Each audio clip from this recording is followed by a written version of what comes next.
Good evening, everyone. Welcome to NTD Tonight. I'm David Zhang. Here are today's top stories. Did former President Trump violate a gag order in the New York hush money case? Arguments were made today in court. Pro-Palestinian protests escalate across major college campuses. UC Berkeley is the first West Coast university to join the unrest.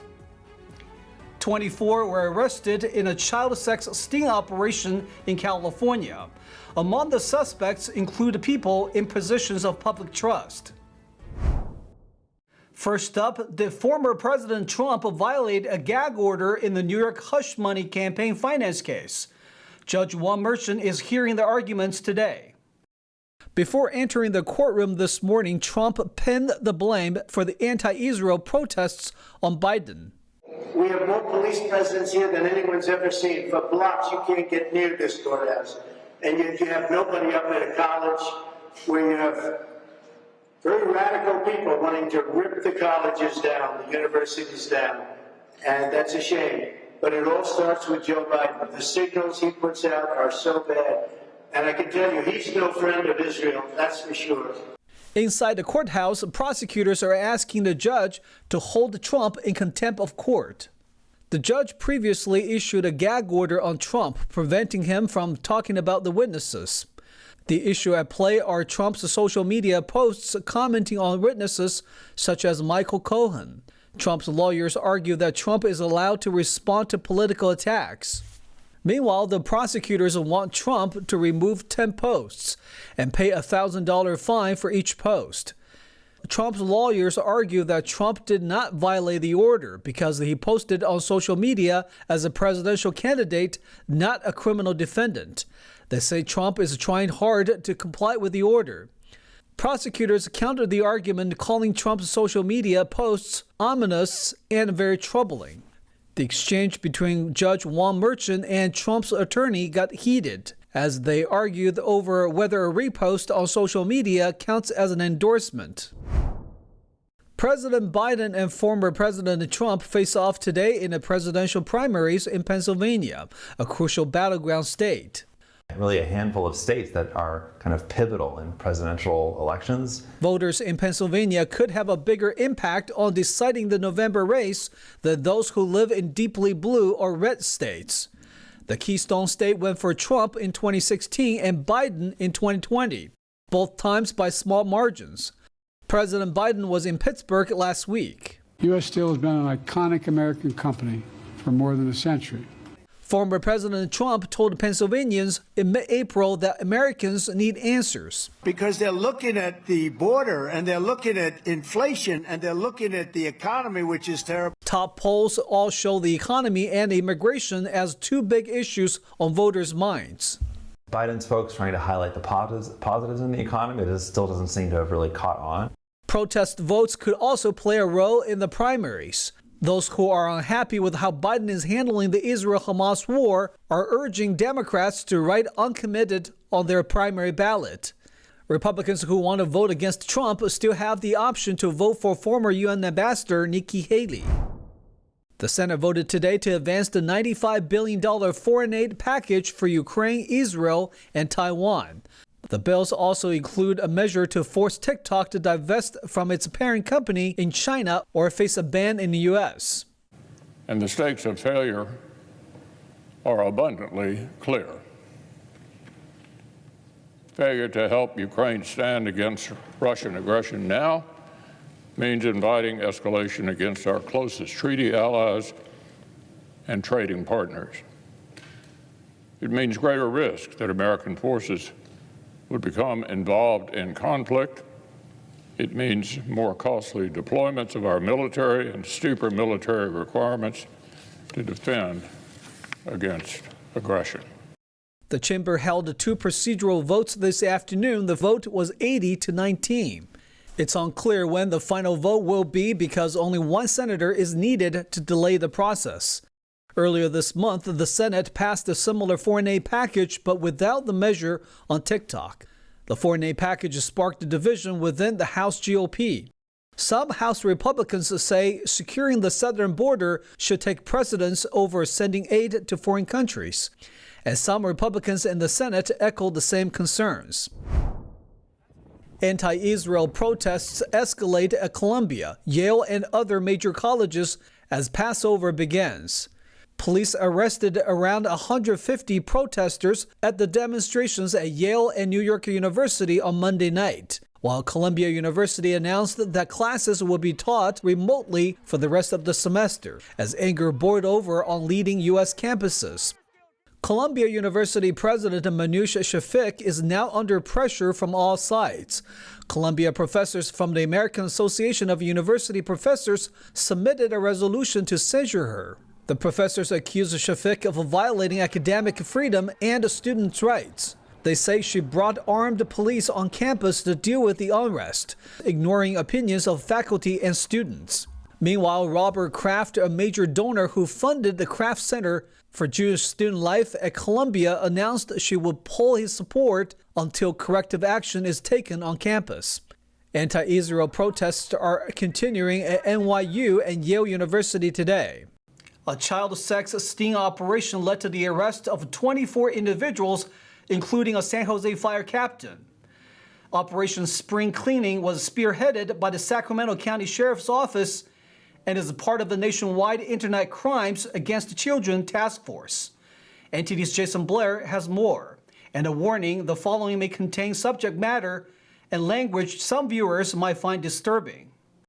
A 3-day operation involving 100 officers led to the arrest of 24 suspected child sex predators.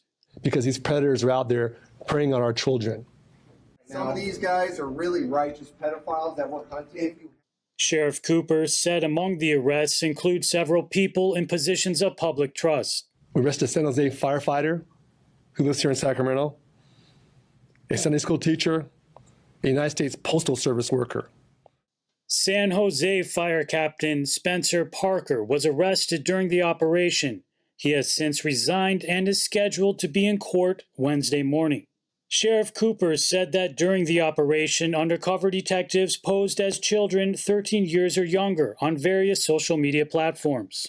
Suspects often directed these kids to commit sexual acts and/or ask for pornographic material. Some of the suspects would send pornographic material to our undercover officers. Cooper said that many of them arranged to meet with who they believed to be children for sexual contact, leading to arrests. He also said there was no pattern of any specific age group, social, or economic background with the suspects. They ranged from their 20s to 70 years old. I don't care how smart or how sophisticated you think your son or daughter is. An adult can manipulate a child. Bottom line, period. The sheriff urged parents to know what their kids are doing online. Parents, on your children's phones, your social media platforms, you are the parent. It is not a democracy. You have to take charge. And think about this. This was 3 days. This stuff goes on 24/7, 365. Some of the charges for the 24 suspects include contacting a minor with intent for sex, arranging to meet with a minor for sex, and the attempt lewd acts with a child under the age of 14. Jason Blair, NTD News. We'll take a short break now, everybody, but here's a look at what we have for you when we come back. Amazon announced that they are ending its Prime drone delivery program in California. More on the changes. California is releasing young tortoises back into their natural habitat. Find out more about the conservation efforts. The notable trade in the NFL and the NHL wraps up their regular season. We bring you some highlights. Those stories and more coming up on NTD Tonight.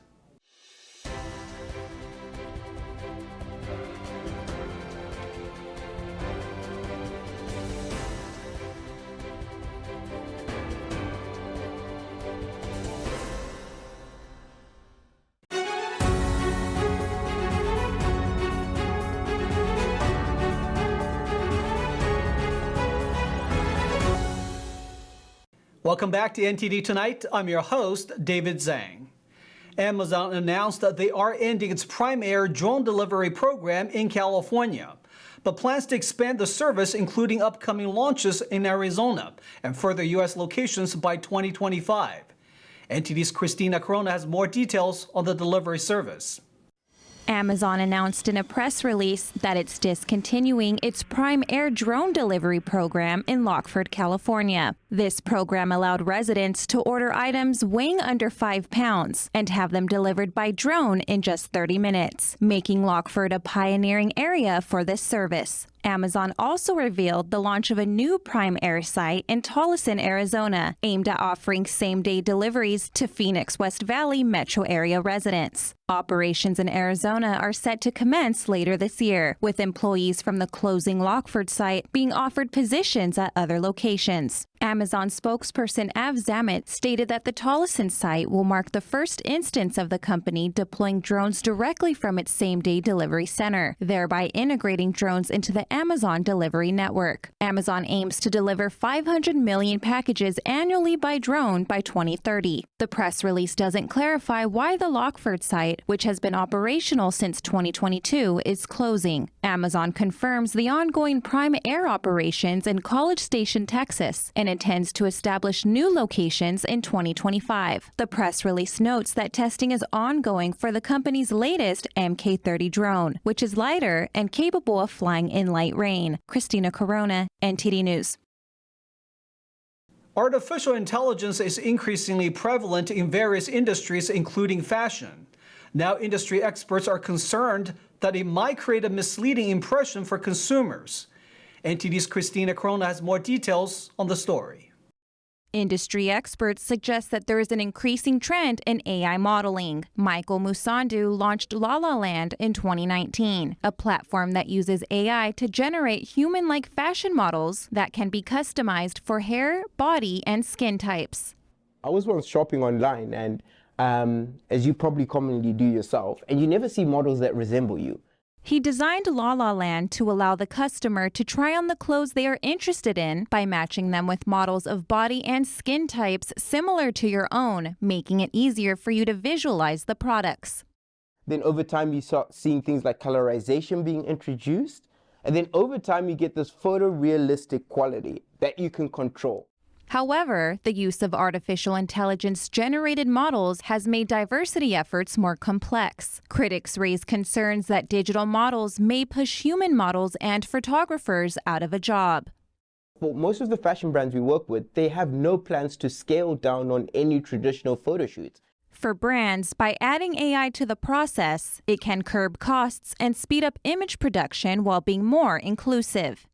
What they would do is fill up the rest of the gap with artificial models just to make a more inclusive and representational shopping environment. While online shoppers might find better representation, there are concerns about consumer transparency and trust. Rebecca Valentine, owner of Gray Modeling Agency, believes that using AI to advocate for diversity is counterproductive. She said in a statement, "The entire point of diversity representation is to celebrate the authentic, the cultural, the unique, and the lifestyle. AI does not celebrate diversity, but parodies it." One fashion professor says fashion reflects society's values, and how we integrate AI will reflect our true values and morals. We have to think like consumers, because at the end of the day, they are the boss. They are the boss. They will fire us because when they don't like it, they won't buy it. So we need to address their concerns in a way that is authentic and inclusive. Although the conversation about AI's role in promoting diversity in fashion is ongoing, there is already a growing demand for these tools. Christina Corona, NTD News. Wildlife conservationists have released endangered young tortoises back into their natural habitat through a program they have been raised at a Southern California Air Force Base for monitoring.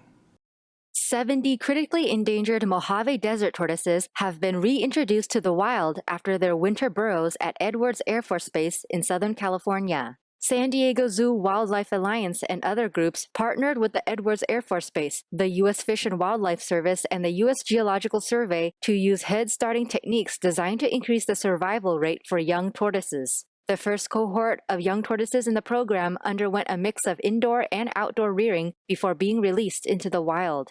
We will continue to track them throughout the year, at least once or twice a month. And so we'll understand their movements post-release, what sorts of habitat features that they're selecting for to spend their time resting or foraging in. So we can really learn a lot about the juvenile age class that we can't really understand without releasing them and following them carefully in their natural habitat.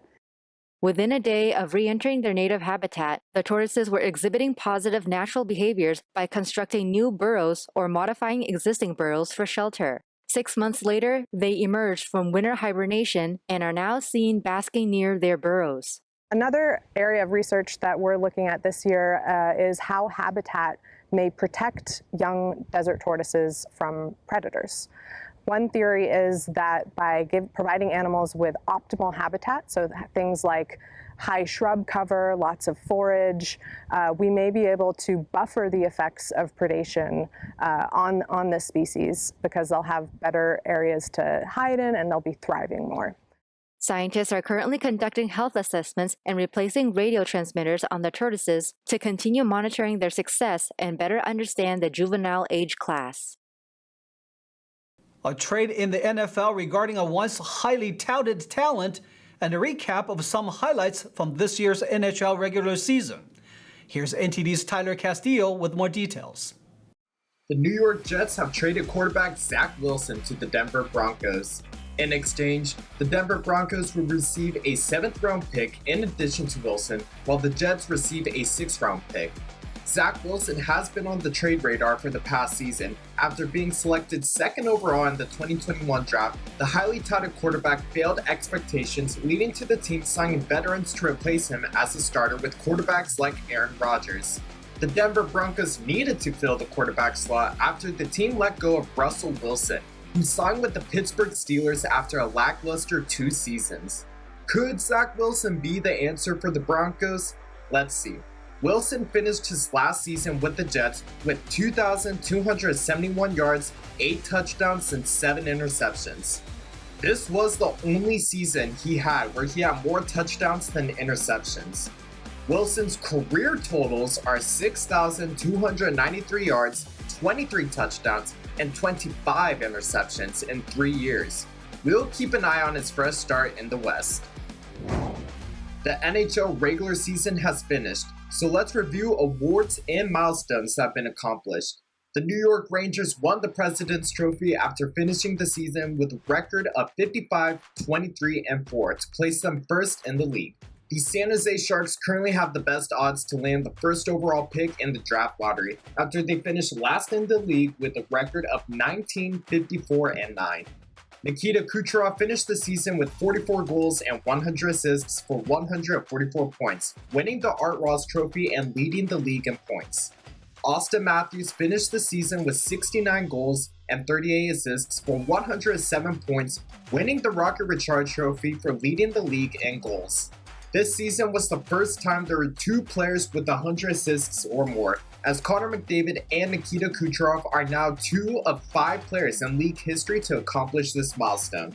The NHL playoffs are next for the league, where we could see more awards get handed out.